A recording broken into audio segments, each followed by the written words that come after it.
Les 4 filles du docteur March. Allez.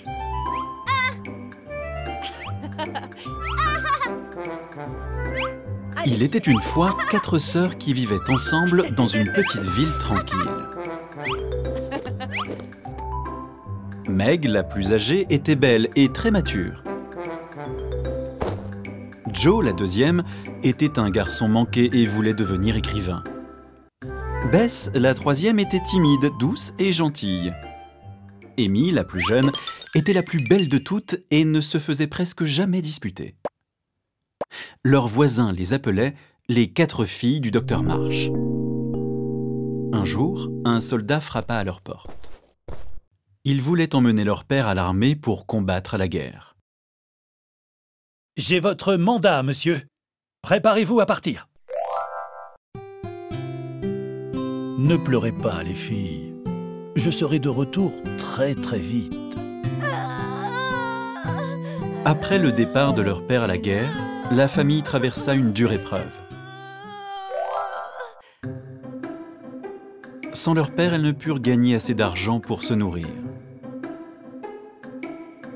Leur mère essaya de travailler, mais elle ne gagna pas assez pour soutenir sa famille. Elles ne savaient pas comment elles allaient faire jusqu'au retour de leur père.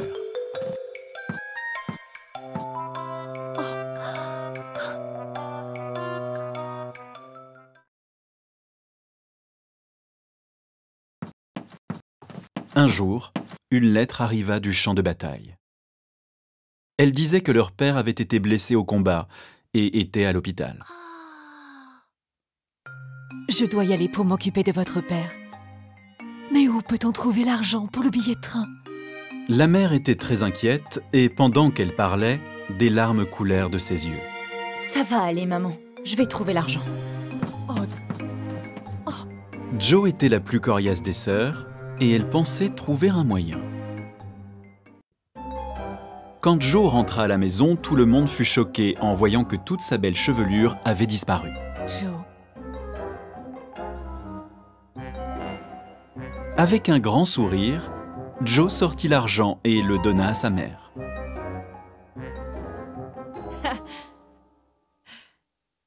Tu vois, j'ai trouvé de l'argent, comme promis. Oh, Jo, mais... Oh, mais où as-tu trouvé tout cet argent? Oh, j'ai vendu mes cheveux. Voilà.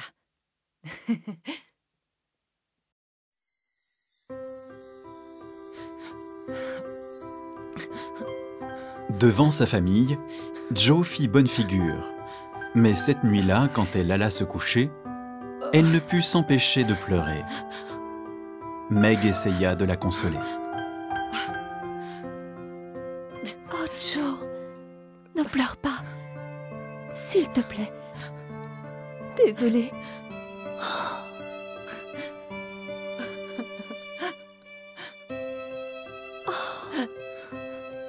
J'aurais dû vendre mes cheveux à ta place. J'en suis désolée.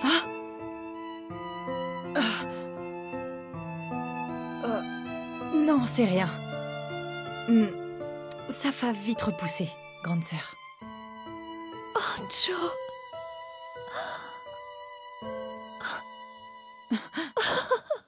Les sœurs se firent un tendre câlin. Leur mère partit, et les sœurs durent s'occuper d'elles-mêmes et faire les tâches ménagères.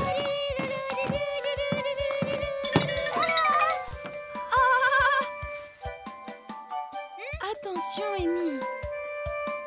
Occupe-toi de tes affaires, Bess.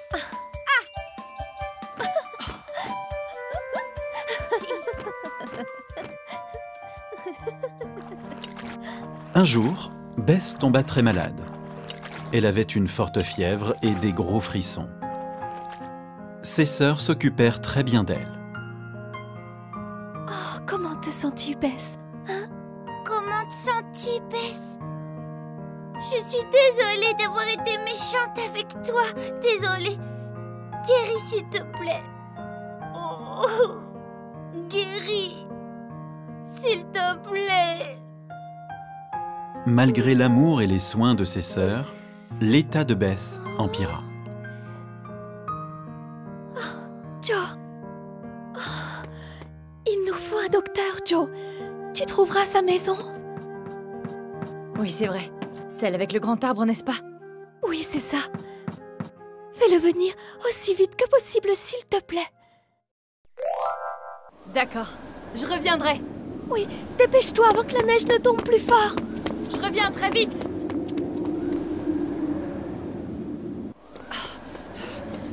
Une terrible tempête de neige faisait rage dehors. Mais Jo savait qu'elle devait aller chercher le docteur, coûte que coûte. Le docteur arriva enfin. Il examina Beth attentivement et donna son diagnostic. Oh, c'est la scarlatine. Continuez de faire baisser la fièvre et elle ira mieux bientôt. Les sœurs furent soulagées d'entendre ça, mais autre chose les préoccupait. Le docteur ne comprenait pas pourquoi elles avaient encore l'air inquiets. Oh. Ne vous tracassez pas, les filles. Bess ira mieux dès que la fièvre aura disparu. Nous sommes ravis de l'entendre, mais j'ai bien peur que nous n'ayons pas du tout d'argent pour vous payer, docteur. Nous sommes désolés. Oh, ce n'est pas un problème. Je demanderai à vos parents quand ils rentreront. Alors, qu'en dites-vous? Les sœurs poussèrent un soupir de soulagement. C'est merveilleux. Merci beaucoup, docteur. Après la visite du docteur, les sœurs s'occupèrent encore mieux de Beth, espérant la remettre vite sur pied. Malheureusement, Beth était triste, car elle n'avait pas dit au revoir à sa mère. Où est-elle? Maman. Je veux voir maman. Je veux la voir. Doucement. Chut, maman. Ne te fatigue pas, Bess. Elle revient bientôt, Oui. je t'assure. Oui, j'espère. S'il te plaît, Maman. repose-toi. Elle va Où- bientôt revenir. Elle sera très bientôt de retour. Où es-tu? À ce moment-là, Dieu. leur mère ouvrit la porte. Les sœurs, comblées, coururent dans ses bras. Dieu, maman. Oh mes filles, mes petites filles. Ah, comment allez-vous?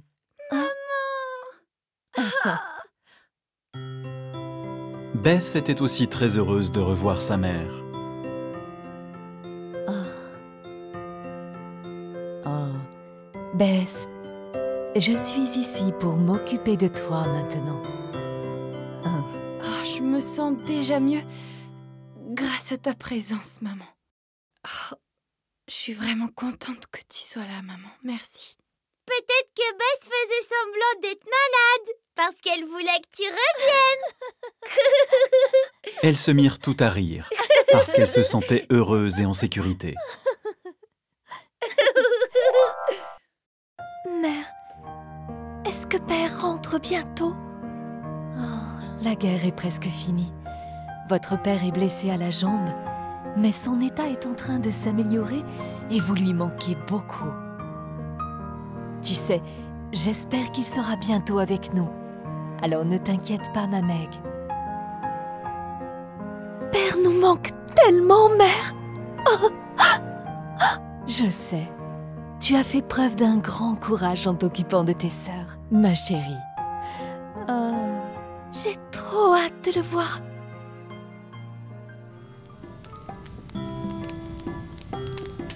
Le réveillon de Noël arriva, et les sœurs accrochèrent leurs chaussettes au-dessus de la cheminée, attendant leur cadeau. Amy, pourquoi accroches-tu 2 chaussettes? Tu espères avoir plus de cadeaux? Donne-moi une au moins. Allez. Bess, donne sa chaussette à Amy. Donne-moi ça. Il lui en faut 2 car elles sont plus petites. Viens ici. Donne-la-moi. Donne-moi ma chaussette. Elles étaient toujours très pauvres, mais heureuses d'être ensemble. Il nous en faut une chacune. Arrêtez les filles. Arrêtez.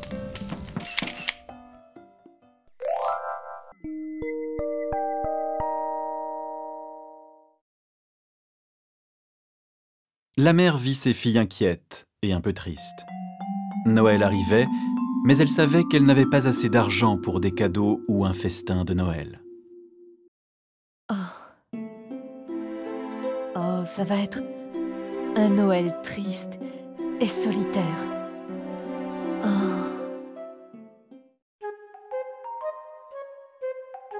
Cette nuit-là, alors que les sœurs dormaient, chacune d'entre elles rêva du cadeau qu'elle désirait le plus. Meg voulait tomber amoureuse d'un jeune homme élégant. Joe rêva d'une superbe robe. Beth rêva d'un piano. Et Amy pensa à un délicieux gâteau glacé.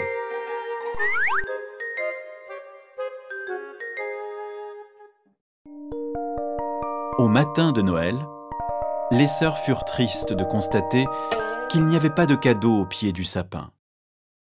Elles n'avaient même pas assez d'argent pour un petit déjeuner. Soudain, on frappa à la porte. Mais qui cela peut-il bien être? Qui est-ce? La personne ne répondit pas et continua à frapper. Amy courut à la porte pour voir. Qui est là? Qui est à la porte? Qui est là? Répondez! La porte s'ouvrit dans un battement et leur père était là.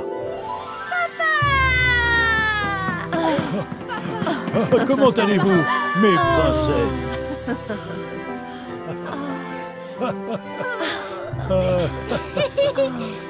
Le retour de leur père sain et sauf fut le plus beau cadeau de Noël qu'auraient pu avoir les 4 filles.